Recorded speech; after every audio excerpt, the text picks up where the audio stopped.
चलिए ध्यान देगा, आज हम लोग क्या पढ़ेंगे? 1857 के रिवॉल्यूशंस ऑफ 1857। भारत का इतिहास है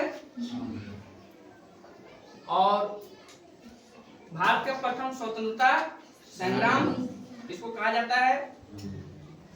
अगर यह क्रांति सही से अगुवाई भारतीय लोग अगर किए होते और इस समय अंग्रेज अगर हार गए होते तो कहा जाता है कि अंग्रेज इसी दिन भारत को छोड़ दिए होते।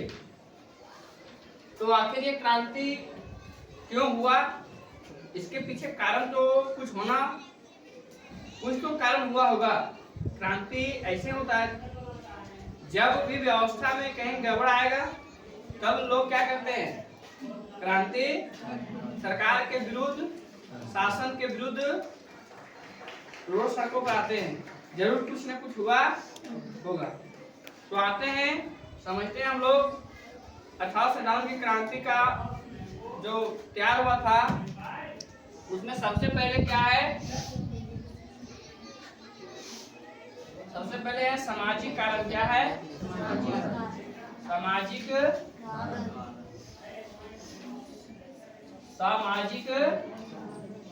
कारण। क्या है? सामाजिक कारण। देखिएगा, सबसे पहले क्या है? सामाजिक। अंग्रेज जिस तरह से भारत में व्यापार के माध्यम से आए थे और व्यापार के माध्यम से आते आते साम्राज्य घोषित कर लिए और साम्राज्य घोषित करने के बाद आप देखिए कि किस प्रकार भारत के पूरे सिस्टम पर अंग्रेजों ने क्या कर लिया? कब्जा। तो सामाजिक कारण में क्या क्या आता है तो समझिए।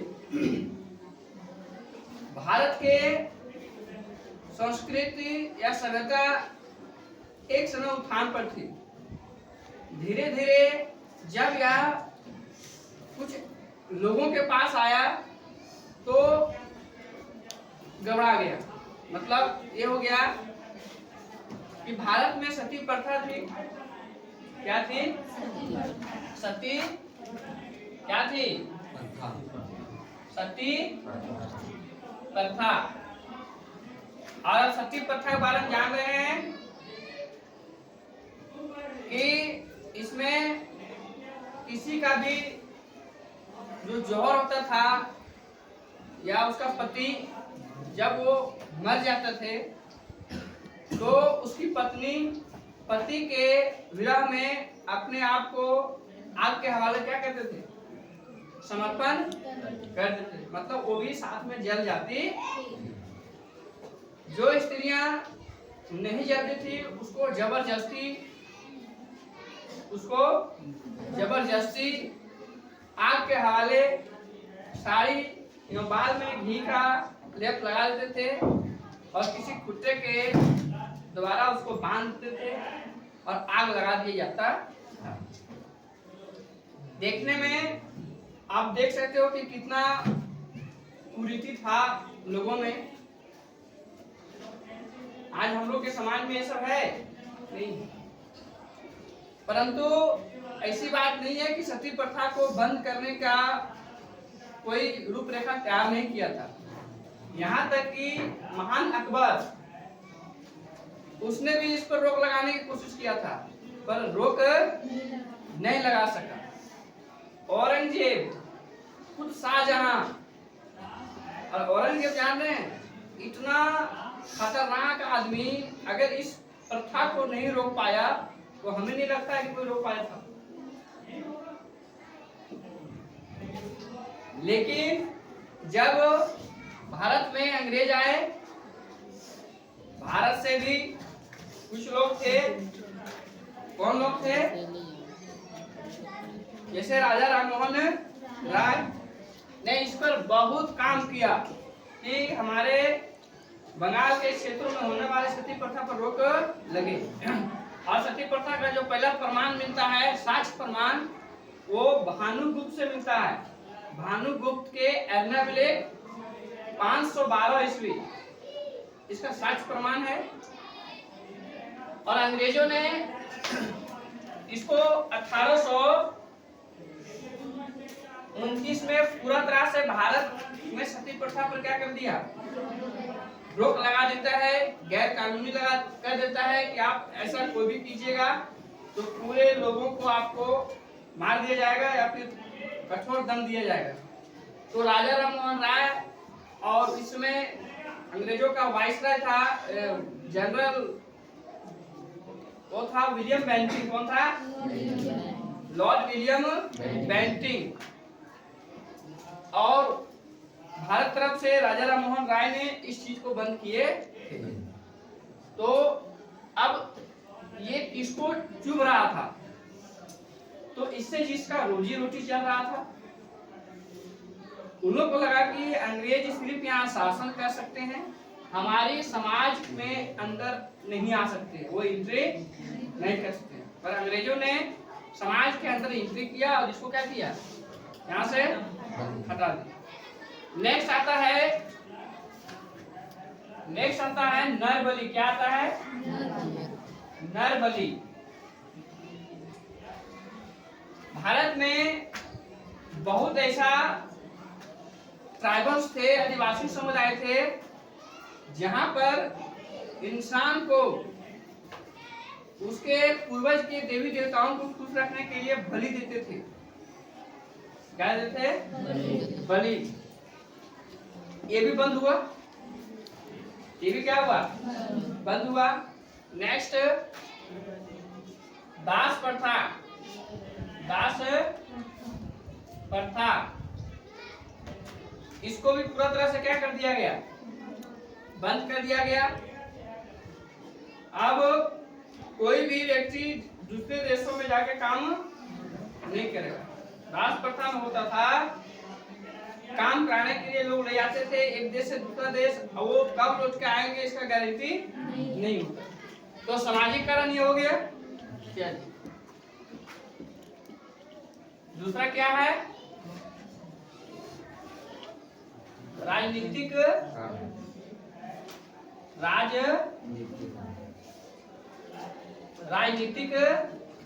कारण। समझिएगा, जब भारत में कौन आता है? जनरल डलहौजी। कौन आते हैं? गवर्नर जनरल के रूप में जनरल डलहौजी जब भारत में आता है तो इसका एक नीति आया था। वो नीति क्या था? हड़प नीति। क्या था? हड़प नीति। क्या था? हड़प नीति। मतलब कि जो राज्य के लोग कमजोर हैं, वहां के सत्ताधारी या शासक कमजोर है, या जिस शासक में रहने वाला व्यक्ति उस राजा का अपना अधिकारी नहीं है, जैसे उसका अपना बेटा नहीं है, या फिर उस क्षेत्र में कोई महिला शासिका, ऐसे क्षेत्रों को अंग्रेजों के शासन व्यवस्था में विलय होना पड़ेगा या उसको जबरन हड़प लिया जाएगा। तो ये नीति आया। इस नीति से क्या हुआ? तो 1848 किसको लाया अंदर? सतारा को लाया। किसने लाया? सतारा। ये महाराष्ट्र में पड़ता है। फिर 1849 को जेतपुर और संबलपुर ये दो इलाके को अपने राज्य व्यवस्था में शामिल करता है। इसके बाद और आते हैं 1850-51 में उदयपुर 1856 यवध को अपने राज्य व्यवस्था में हड़प लिया जाता है। और मामला था कि जो नहीं आएंगे स्वेच्छा से उससे लड़ाई होगा। जैसे एग्जांपल, झांसी की रानी जान रहे हैं आप लोग? झांसी की रानी। और इसका जो पति है वो मर जाते हैं, गंगाधर राव। और वहां की सत्ता कौन संभाले रहती है? झांसी। और इसका अपना बेटा नहीं होता है, दामोदर राव को ये गोद लिया होता है। तो डलहौजी के नियम अनुसार क्या था, ये गलत था कि आप मेरे मिल जाइए, आपको बच देंगे, नहीं तो लड़ाई करना पड़ेगा। दूसरा जो आता है वो था नाना साहेब, जो बाजीराव द्वितीय, पेशवा बाजीराव द्वितीय क्या था? दत्तक पुत्र, मतलब गोद लिया हुआ। और उसको पूना से अंग्रेजों ने बोला कि हम तुमको पेंशन देगा 80,000, आपको ये पेंशन देंगे और आप यहाँ से कहाँ चले जाइए? कानपुर। और वो कानपुर आते हैं, बाद में पेंशन भी क्या होता है? रुक जाता है। रुकने के बाद ये आंदोलन में आते हैं। इसका साथ कौन आया था? गौर तात्या। चलिए और अभी समझेंगे हम लोग। तो राजनीतिक कारण समझ में आ गया, हड़प नीति। तो उसमें आते हैं, ये हो गया तीसरा कारण। उसके बाद आते हैं आर्थिक कारण। क्या आते हैं? आर्थिक कारण। गरीबी का सबसे बड़ा ये होता है स्रोत आर्थिक का। आपकी अर्थव्यवस्था कैसा है? तो आप जान रहे हैं कि अंग्रेजों ने अस्थायी बंदोबस्ती लॉर्ड कॉर्नवालिस 1793 में लाया था। इसको अलग से हम लोग वीडियो बनाएंगे कभी। उसके बाद मालवाड़ी व्यवस्था आया, रैयतीवाड़ी व्यवस्था आया। इन व्यवस्थाओं के चलते भारत का किसान क्या बन गए? मजदूर बन गए। क्या बन गए? मजदूर। जिसके कारण इन लोग की जिंदगी और क्या होगी? अस्त व्यस्त हो गई और यहाँ के लोग और गरीब होते गए। तभी एक आंकड़ा निकालता है, उस व्यक्ति का नाम था दादा भाई नौरोजी। क्या नाम था? कि भारत में सबसे ज्यादा कपास का उत्पादन हो रहा है, मसाले इंपोर्ट हो रहे हैं, यहाँ से नील की खेती हो रही है, यहाँ तक कि बंगाल के क्षेत्रों में वहां से अफीम का उत्पादन करके चाइना भेज जाता था। तो फिर भारत विकसित क्यों नहीं हो रहा है? लोग यहाँ अमीर क्यों नहीं हो रहा? तो ये डाटा निकाल के दिया था, जिसको अभी बोलते हैं जीडीपी। क्या बोलते हैं? जीडीपी। जिस देश की ज्यादा जीडीपी उस देश की विकसित क्या होता है? ज्यादा होता है। तो वो एक इंसान को भी डिपेंड करता है कि आपका जीडीपी कितना है। एक परिवार की जीडीपी जिसका अधिक रहेगा वो परिवार अच्छा से घर बनाएगा, अच्छा से बाल बच्चों को पढ़ाएगा। तो उसने जब देखा तो पता चला कि भारत का जो जीडीपी है वो 20 रुपया प्रति व्यक्ति है। सबसे मतलब कहो तो बुरी स्थिति, इतना दयनीय स्थिति कि आप सोच सकते हो दुनिया को बेचने वाला देश, इसकी प्रति व्यक्ति 20 रुपया है। तो ये आर्थिक कारण था कि पूरे सिस्टम पर कौन थे? अंग्रेज। चलिए इसका सबसे पहले आंकड़ा कौन निकाला था? दादा भाई नेरोजी। कौन निकाला था? नेरोजी। चलिए ध्यान दीजिएगा, प्रति व्यक्ति आय निकाला थे। उसके बाद आता है तत्कालीन कारण। इसको समझना जरूरी है। तत्कालीन कारण। तत्कालीन कारण। तत्कालिक होता है, समझिए इसको। तत्कालिक कारण ये जो है अंग्रेजों के उस समय एक नया राइफल आया था। क्या आया था? जिसका नाम था एनफील्ड राइफल। क्या था? Enfield rifle. उसमें क्या होता था? इतना बड़ा कारतूस होता था, इसमें चर्बी लगा होता था। उस चर्बी को मुंह से खोलते थे और जो गोली था गोली उसमें डालते थे, उसमें डाल के बंदूक में रोल करते थे, उसके बाद चलाते थे।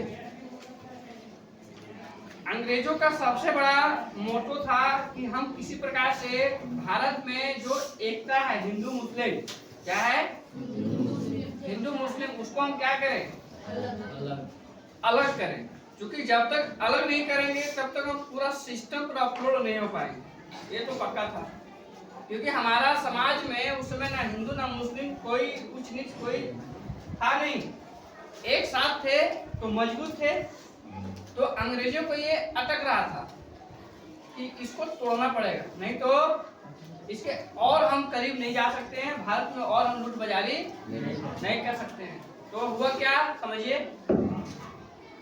इन्होंने दो तरह के कारतूस का निर्माण किया, एक में गाय का चर्बी लगाया और एक में सुअर का चर्बी। सुअर का चर्बी जो कारतूस था वो सैनिक चलाते थे, जो मुसलमान थे वहां पर भेजा जाता था, और जो गाय का चर्बी से बनता था कारतूस खोलने वाला वो जाता था हिंदू सैनिकों के पास। अब ये सब बंदूकों में लफड़ा नहीं है, अब लोड कीजिए और दाग दीजिए। पहले ऐसा नहीं था, पहले बंदूकों में बारूद डालना पड़ता था, उसको खींचना पड़ता था, फिर छोड़ना पड़ता था। अंग्रेजों ने दो हथियार तैयार किया, गाय का चर्बी और सुअर का चर्बी। इससे क्या हुआ, जो सुअर का चर्बी था वो कहाँ जाता था कारतूस बन के, मुस्लिम सैनिकों के पास, और जो गाय की चर्बी होती थी वो कहाँ जाता था। तो एक बार मंगल पांडे जान रहे हैं, 34वीं रेजिमेंट में ये सैनिक का भर्ती हुआ था 1849 में, और ये जात से ब्राह्मण था। तो इसको किसी व्यक्ति ने बताया कि देखिए आप तो कहते हैं कि हम ब्राह्मण हैं, पर आप जो अंग्रेजों के यहाँ जो सैनिक है वो सैनिकों की जो कारतूस जाती है जिसमें बुरादा होता है बारूद भरा हुआ, उसमें तो गाय के चर्बी का खोल लगाया जाता है, जिसको आप लोग दांत से खोल के डालते हैं बंदूक में। तो विश्वास नहीं किया, तो आप झूठ बोल रहे हैं। तो बोला इतना ही नहीं, मुस्लिम के लिए अलग चर्बी सेट करता है, वो लोग मुस्लिम के लिए सुअर का चर्बी सेट करता है। तो मंगल पांडे को ये बात समझ में आ नहीं रहा था, परंतु वो लेते गया जहाँ पर फैक्ट्री बन रहा था, सुनसान इलाके में लोग बना रहे थे। तो जब मंगल पांडे इसको देखता है ना, तो उसका दिमाग क्या होता है, खराब हो जाता है। बोला इतना विश्वघात अंग्रेज हमारे धर्म पर भी कर दिए, ब्राह्मण है तो धर्म तो नष्ट होगा ही, गाय के चर्बी मुंह में लगाएगा तो उस दिन डेट कितना था, तो 29 मार्च, क्या था 29 मार्च 1857। टाइम था मॉर्निंग, क्या था टाइम, क्या था, सैनिक सामने थे, कुछ उसके बड़े अफसर आगे थे, वो लोग बोल रहे थे कि आप लोग को अब नया कारतूस जो आया है उसके बारे में बता रहा था वो सब। तो ये सैनिक लोग क्या कर दिए, हलाबल कर दिए कि आपने हमारे धर्म के साथ खिलवाड़ किया, हम ये बंदूक नहीं चलाएगा, हम सैनिक भी नहीं रहेगा, हम सैनिक को छोड़-छाड़। तो अंग्रेज नहीं माने, क्योंकि अंग्रेज थे, वो जान रहे थे कि किस तरह से नष्ट होता है इन लोग को। इसी दौरान में भगदड़ होता है और यहाँ पर दो व्यक्ति को मारता है मंगल पांडे। ये कहानी है बैरकपुर छावनी, कोलकाता, पश्चिम बंगाल में आता है। कितने लोगों को मारता है, किसको उसको मारता है, एक को मारता है लेफ्टिनेंट बाग, किसको मारता है, और सार्जेंट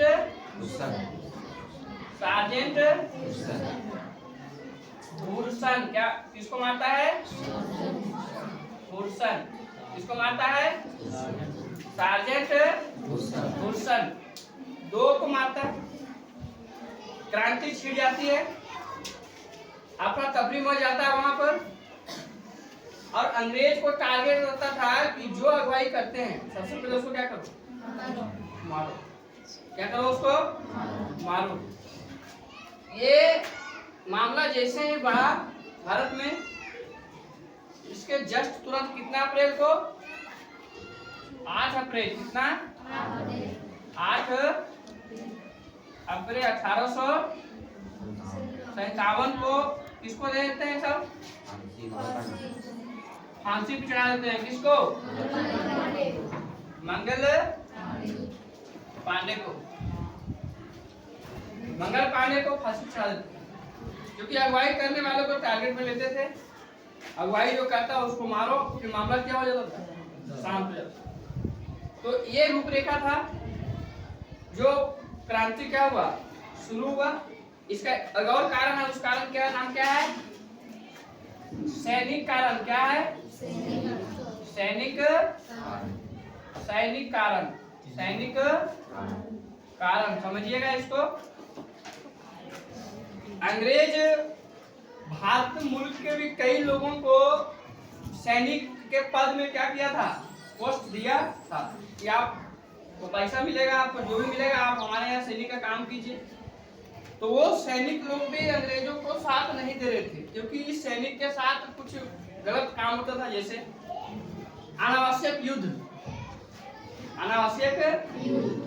कहीं भी युद्ध चल रहा है क्योंकि भारत में इस समय एक कंपनी थोड़ी आई थी इसमें पुर्तगाली भी थे इसमें डच भी थे फ्रेंच भी थे स्पेनिश भी थे और खुद ये ब्रिटिश वाला भी थे जो अभी हम लोग पढ़ रहे हैं अन्य लोग भारत में साम्राज्य की स्थापना इतना जोरदार नहीं किए परंतु सिर्फ ब्रिटिश सबसे ज्यादा साम्राज्य की ओर आकर्षित हुआ और लगभग 200 सालों तक राज भी किया बाकी देशों को ये लोग मार के भगा दिए हैं जैसे बांडीवास का युद्ध में 1760 में ये इसको भगा दिए थे फ्रांसीसियों को भगा दिए थे सब और बाकी कई जगहों पर ये लोग संधि कर लिए थे अन्य देशों से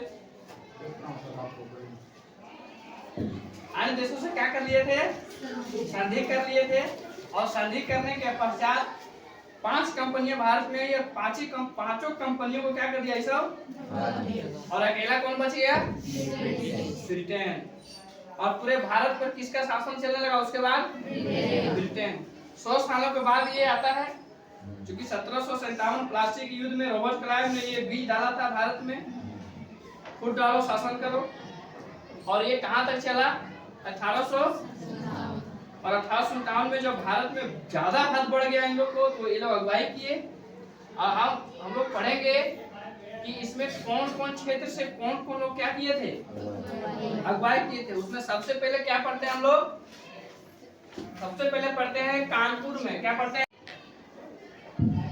पढ़ते हैं कानपुर यहाँ से अगुवाई कौन कर रहा था नाना साहेब और तात्या तोपे कौन कर रहे थे ये 2 व्यक्ति हैं जो कानपुर से अगुवाई कर रहे थे अब मैटर आता है कि कानपुर से अगुवाई क्यों कर रहे थे ये लोग क्रांति में क्यों आए कारण बताइए तो ये नाना साहब किसका बेटा था पेशवा बाजीराव द्वितीय का पुत्र था ये क्या था द्वितीय का कौन सा पुत्र था गोद लिया हुआ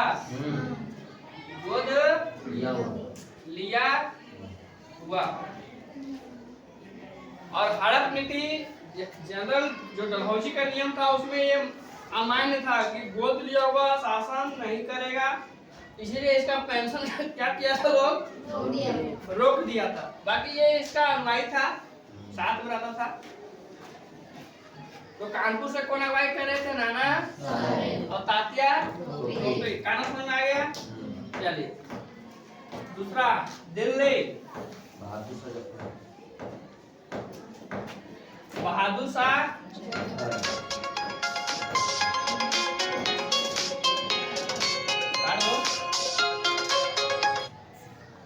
और इसमें कौन था बखत खान दिल्ली से अगुवाई कौन कर रहा था? और चलिए इसका कहानी समझते हैं। मेरठ में 10 जून को क्या होता है? युद्ध होता है। वहां के जो रेजिमेंट थे उन लोग के विरुद्ध गए वहां के सैनिक लोग, और वो लोग मेरठ से युद्ध करते हुए अंग्रेजों को मारते हुए कहां चले गए? दिल्ली। और दिल्ली पर से अंग्रेजों को क्या कर दिए? मार के भगा दिए। सबसे बड़ी उपलब्धि वही हुआ। सबसे बड़ी उपलब्धि कि क्रांतिकारियों ने मेरठ से अगुवाई करते हुए दिल्ली पहुंच गए। दिल्ली से अंग्रेजों को खदेड़ के भगा दिए। अगर ये आदमी बुरा ना हुआ होता, अगर ये बुजुर्ग ना होता तो दिल्ली में फिर अंग्रेज आते नहीं। क्योंकि आपको पता है कि मुगलिया का सबसे बड़ा कारण है अंग्रेजों का आने का। मुगल दरबार अगर सही से चला होता, जैसे औरंगजेब के समय आपको लगता है कि अंग्रेज आ जाएंगे अंदर? किसी का हिम्मत था? औरंगजेब आने नहीं देता। इसके पहले भी आप देखे होंगे जहांगीर, इसने सिर्फ व्यापार कर दिया था कि आप कोठी बनाइए। कैप्टन हॉकिंस को व्यापार करने का आदेश दिया था सूरत और मछलीपट्टनम में, और स्थायी बसने के लिए नहीं। वो तो फारुखसियर के चलते घबराया था मामला। फारुखसियर ने क्या किया? फ्री व्यापार करने का फरमान जारी कर दिया। ये कहानी जितना भी होती है औरंगजेब मरने के बाद 1707 में औरंगजेब की मृत्यु होती है। उसका बेटा तुम जानबे कर रहा था, वही बेटा को खुद अपने से क्या किया था? आग में सूली डाल दिया था। और जो उसमें पुत्र थे वो अयोग्य थे, सत्ता के तरफ कभी वो खींचा ही नहीं बाल बच्चे को, क्योंकि उसको ये डर था कि जिस तरह से हम अपने बाप को जेल में डाल के राज शासन कर रहे हैं, शाहजहां उसके पिताजी थे ना, तो वो अपने पिता को किस में डाल दिया था? तो उसको ये डर था कि हमारा भी बेटा क्रांति कर शुरू हो गया था। उसका एक बेटा था, वो अकबर द्वितीय उसका नाम रखा अपने को, क्या अकबर द्वितीय है। और उन्होंने अपने पिता के विरुद्ध क्रांति छेड़ दिया, औरंगजेब के विरुद्ध। और विरुद्ध छेड़ने के बाद आप देखे होंगे कि उसको जो पनाह था उसको दिया था, कौन जानते हो? गुरु तेग बहादुर। किसने दिया था? गुरु तेग बहादुर ने उसको बेटे को पनाह दिया, क्योंकि वो संत थे तो किसी को भी वो पनाह दे सकते। संत लोग किसी का भी ऐसे निरादर नहीं कर सकते। उसके शरण में जाइएगा तो वो आपको पनाह देंगे। उसका गलती नहीं था। पर औरंगजेब को नफरत था, अन्य धर्म से भी नफरत था उसको, तो बुलाया उसको दिल्ली। बोला कि आपने मेरे बेटे को क्यों रखा? तो बोला मेरे तो कोई दिक्कत नहीं है, हमारे यहाँ कोई भी आ सकता है। तेग बहादुर जी बोले अब तुम्हारे को 2 ऑप्शन है। औरंगजेब बोला तेग बहादुर को, या तुम इस्लाम धर्म मान लो, या फिर आप मौत को स्वीकार कर लो। तो तेग बहादुर ने इस्लाम कबूल नहीं किया और मौत को कबूल कर लिया। संत ऐसे होते। और चांदनी चौक पर गुरु तेग बहादुर को शीश काटा गया था। किसने काटा था? औरंगजेब। दूसरी बात, उसका बेटा फिर पनाह कहां लिया पता है? छत्रपति शिवाजी के बेटे संभाजी महाराज, जो साइदोबाई की बेटा था। शिवाजी की ऐसी तो पत्नियां 6-7 थी शायद, उसमें से 2 उसका ज्यादा प्यारी पत्नियां, उसमें साइदोबाई या साईबाई। तो साइदोबाई का जो बेटा था संभाजी महाराज, 1680 में जब वो मरते हैं तो उसके बाद ये राज पर आता है। और संभाजी महाराज के साथ भी औरंगजेब का युद्ध चलता है। और संभाजी महाराज को पकड़ने के लिए औरंगजेब ने पूरे दक्कन भारत को एकजुट कर दिया, सभी जगह सैनिक भेज दिया। किसी प्रकार संभाजी महाराज को उनको चाहिए। और आपने देखा होगा कि संभाजी महाराज को किस तरह से मौत पे घाट करा था औरंगजेब। उसकी जीभें निकाल दिया था काट के। आंखें निकाल दिया था, 10वां उंगली का नाखून, उसके बाद उसका पूरा चमड़ा निकाल के टांग दिया था। ऐसा था औरंगजेब। ऐसे में अंग्रेज में एंट्री करता नहीं करता। तो यहाँ लगा लोगों को कि अगर हम मुगल को सौंप देते हैं, अगर कहीं मुगलिया काल मजबूत है तो फिर से अंग्रेज यहाँ नहीं आएगा। परंतु हुआ इसका उल्टा। ये था बुजुर्ग, संभाल नहीं पाया। 2 महीना के अंदर अंग्रेज यहाँ आते हैं और ये हुमायूं के दरबार में छिपा था। हुमायूं के दरबार में क्या था? इसको अंग्रेज पुकारते हैं, आप बाहर आइए, आपको नहीं मारेंगे। ये बाहर आ भी जाता है, उसी सामने इसके 2 बेटों को मार देता है। और बहादुर शाह जफर को कहाँ भेज देते हैं? बर्मा। कहाँ भेजते हैं?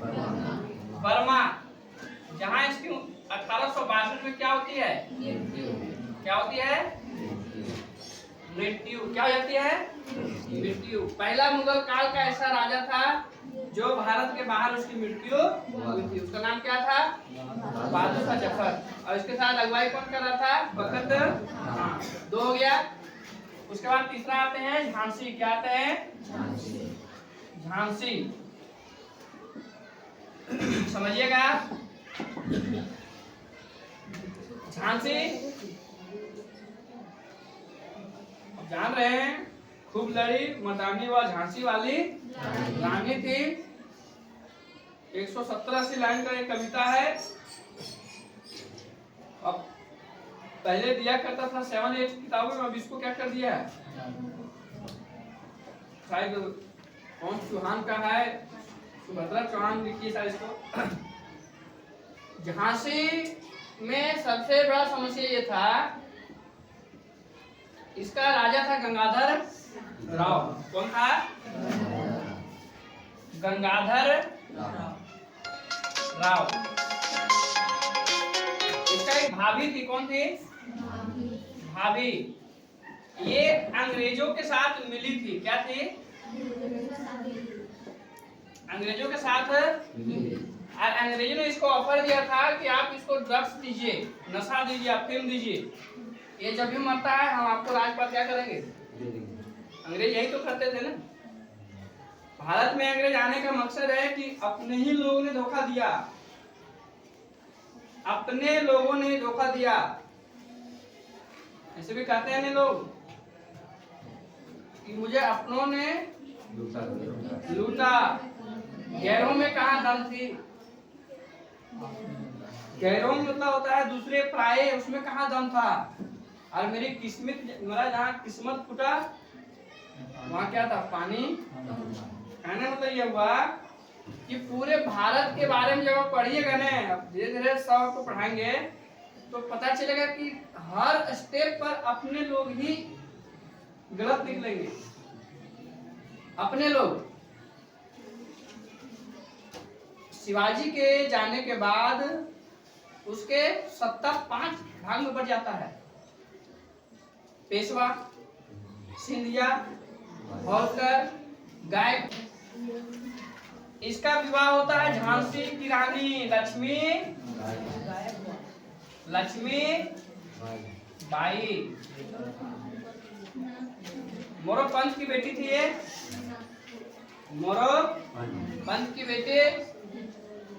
और इसका उस समय शायद 15-16 साल जाता होगा उम्र विवाह का। पहले तो छोटे में शादी होता था ना। इसकी मृत्यु हो जाती है क्योंकि अफीम वगैरह आप लीजिएगा तो मृत्यु तो जल्दी होना ही होना है। एक गोतनी का बेटा रखा था, उसका नाम क्या था? दामोदर राव। तलवारबाजी सब सीखे थे। ननिहाल जब जाती थी मैं तो वहां पर ताके तोपे सब जो है सब तलवारबाजी उसके साथ ही सब सीखे हैं। ये सब रानी लक्ष्मीबाई बहुत तलवारबाज थी, पुरुषों की जैसे लड़ाई की है। जब हड़प नीति आया तो ये अयोग घोषित हो गया कि एक महिला है, आप नहीं शासन कर सकते हैं, आप अपना राज्य को विलय कर दीजिए अंग्रेजों के यहाँ। तो ये बोले कि हम विलय नहीं करेंगे, हम लड़ेंगे। और इन्होंने 1857 में इसी मकसद से क्या हुआ था, अंग्रेजों के विरुद्ध आई थी। उसके बाद आप देखें कि लड़ाई भी की थी, प्राप्त हुई थी, लड़ते लड़ते वीर गति प्राप्त हुई थी। ये झांसी में जब अंग्रेजों ने पूरा जोर लगाया तो फिर ग्वालियर चली गई थी। ग्वालियर में तात्या तोपे थे, वहाँ वो भी लड़ाई लड़ रहे थे, ये भी लड़ाई लड़ रही थी। ये वहीं पर शहीद हो जाती है। आज तात्या तोपे वहाँ से भाग जाता है, भागने के बाद वो शायद नेपाल चले जाता है, वो कहानी अलग है। फिर उसके बाद और आते हैं हम लोग जगदीशपुर। क्या आते हैं? जगदीशपुर। ये आरा जिला बिहार में पड़ता है। यहाँ अगुवाई कौन कर रहा था? वीर कुंवर सिंह। उम्र कितना बताया जाता है इसका? 80 साल। इसका डाटा फिक्स नहीं है, इसको हटा दो। वीर कुंवर सिंह कहा जाता है कि आरा में ये लोग अंग्रेजों ने इतना अत्याचार किया था कि वीर कुंवर सिंह ने अकेले अपने सैनिक के बल पर वहां से सभी अंग्रेजों को क्या कर दिया था?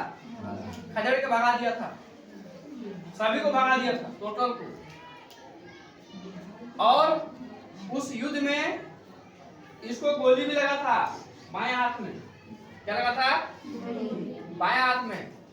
जब ये भागलपुर नदी क्रॉस करता है गंगा नदी, तो ये गंगा माँ को अपना हाथ क्या कर दिया था? काट के दे दिया था, क्योंकि गोली लगेगा तो उसमें जहर होगा, वजन क्या होगा? फैलेगा, तो दिक्कत होता है नहीं। तो सोचो कि भारत में ऐसे ऐसे वीर थे कि हाथ काट के दान कर दिया था, जाओ देश के लिए। फिर कौन है? इलाहाबाद से कौन कर रहे थे?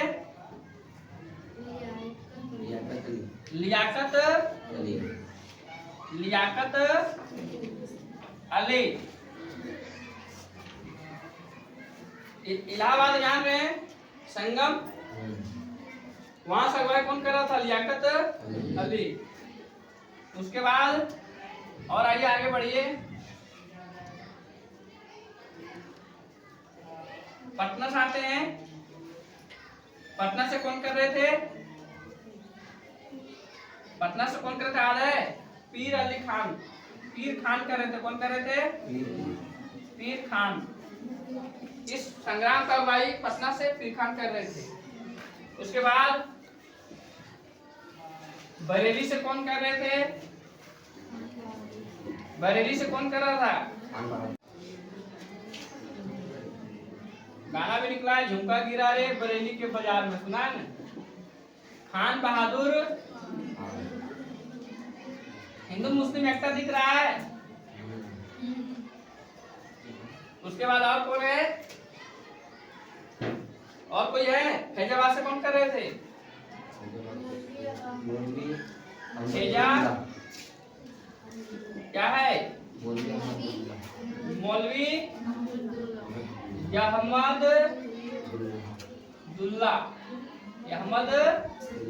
दुल्ला। ये भारत के विभिन्न जगहों से क्या कर रहे थे? 1857 की क्रांति कर रहे थे। किसके विरुद्ध? अंग्रेजों के विरुद्ध। और सबसे ज्यादा अगर देखिएगा तो यूपी इसमें सबसे ज्यादा है। क्या है? यूपी, उत्तर प्रदेश सबसे ज्यादा अगुवाई का क्षेत्र है यहीं पर। इसके बाद अंग्रेजों का जो सपोर्ट मिला वो कैसे मिला समझिए। अंग्रेज इस क्रांति को जीते कैसे, इसके पीछे कारण क्या है? पहला कारण है कुशल सैनिक। क्या थे? कुशल सैनिक। किसके पास था? अंग्रेजों के पास। किसके पास था? अंग्रेजों के पास, भारत के पास। समझिए क्या थे? कुशल सैनिक थे? नहीं थे। इधर दूसरा पॉइंट है हथियार। क्या है? हथियार। इधर हथियार है क्या? हल्का फुल्का जो भी चोरी वोरी किया हुआ एने होने से, जैसे आप देखिए काकोरी कांड में धन उठे थे, उसमें गोली करते थे। उसके बाद क्या था? इसके बाद यातायात का साधन, यातायात की साधन, गाड़ियों के आने जाना। जैसे क्रांति कहाँ हो रहा वहां हो रहा, तो वहां पर क्रांति शांत हुई है, चलो ठीक है गाड़ी पर बैठो सभी सैनिक, चलना है झांसी, वहां चलना है कानपुर, तो ये लोग को बहुत फायदा हुआ गाड़ी। इन लोग पास था क्या? नहीं। उसके बाद टेलीफोन। क्या? टेलीफोन। अब जान रहे हैं 1852 में डलहौजी टेलीफोन भी लाया था भारत। कौन सा जानते हो? बोलने वाला, ऐसे यहाँ बोलिए यहाँ सुनिए, तो ये भी फायदा हो गया। कहाँ कहाँ क्रांति शुरुआत हुई है सब न्यूज मिल जाता था अंग्रेजों को बैठे बैठे, तो ये लोग यहीं से कमांड करते थे कि इतना सैनिक वहां भेजो, इतना सैनिक यहाँ भेजो। तो इन लोग को ये सब क्या मिला? Plus point. क्या मिला? Plus point. यहाँ तक किसी को दिक्कत नहीं। उसके बाद हम लोग समझते हैं कि यह जो क्रांति है हुआ तो भारत में, भारत हार भी गया, परंतु सुधार क्या हुआ अंग्रेजों में? क्या इसी तरह लूट बाजारी करते रहे? नहीं। तो फिर क्या सुधार होता है वो समझते हैं। इस क्रांति के बाद, इस क्रांति के बाद जो भारत का गवर्नर जनरल थे उसको क्या बना दिया गया?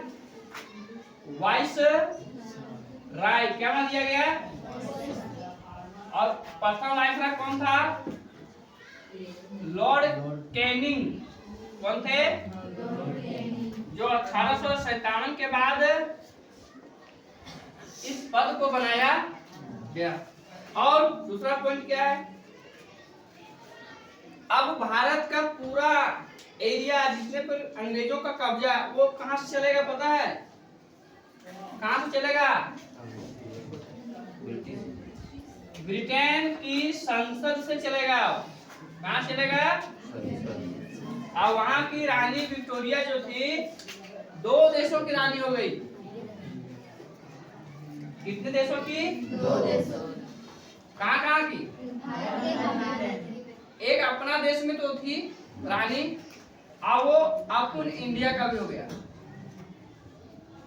और इस समय सबसे बड़ी जो बात निकल के आती है कि अगर भारत में रहना है, अंग्रेजों ने ये टारगेट दिया कि अगर रहना दिनों को कुछ क्या देना होगा?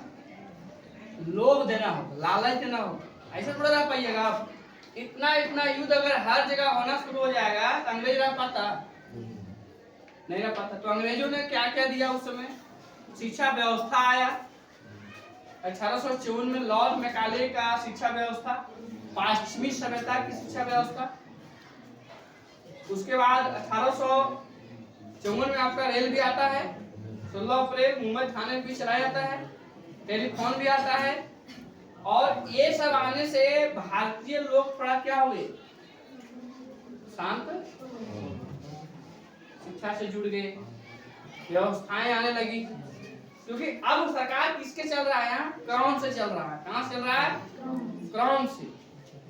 और आप देखे होंगे कि भारत में फिर ये लोग कुछ दिन आराम से चैन से राज भी किए, पर अंग्रेजों का जो टारगेट था 100 साल, जो 100 साल लूट के ले गए, यहाँ से फिर लूट बाजारी क्या होता है? थोड़ा कम होता है। यहाँ से क्या होता है? लूट बाजारी कम होता है। नहीं तो 1757 से 1857 तक अंग्रेज सिर्फ लूटा है। क्या किया है?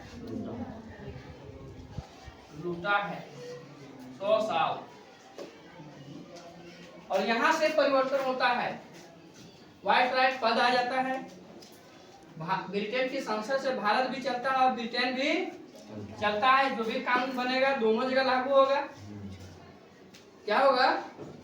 दोनों जगह लागू होगा, भारत में भी लागू होगा और यहाँ भी लागू होगा। उसके बाद इस क्रांति को हम लोग बाद में पढ़ेंगे झारखंड के बारे में। इस क्रांति को फिर डिस्कशन कब करेंगे? झारखंड के बारे में। और काट दीजिए।